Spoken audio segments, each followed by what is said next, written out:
Welcome to day 10 of our wellness challenge. This month we are talking all things wellness.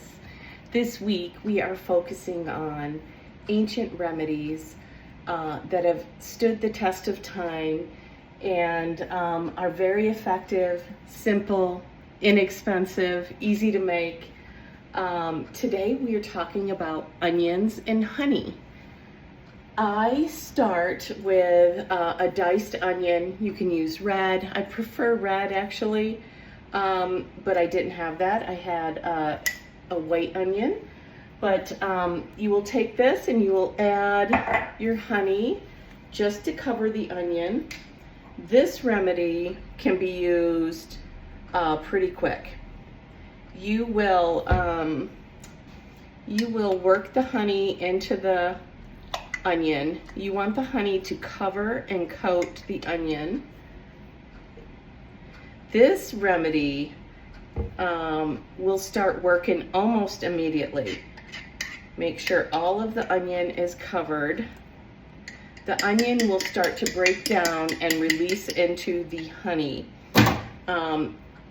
This will start in as little as 1 hour, and it will continue to break down within 24 hours. You'll be left with a watery consistency. You will then drain the mixture so that you're just left with the honey mixture.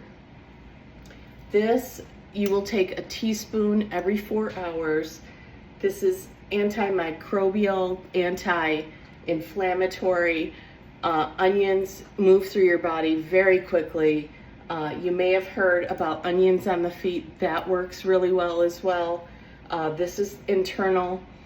This can stop a cough in its tracks.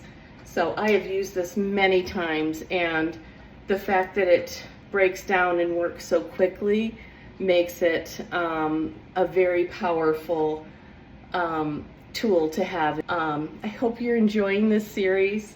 Today's day 10 already. I can't even believe it. If you missed the first few days, this is our oil of oregano.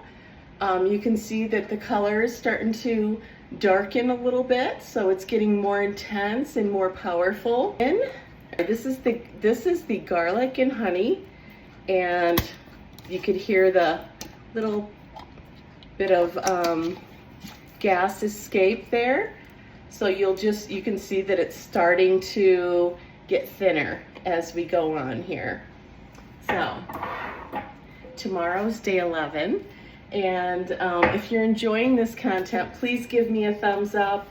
I love having you come along with me on this ancient remedy journey. We have a few more days in this series, and I'll talk to you soon.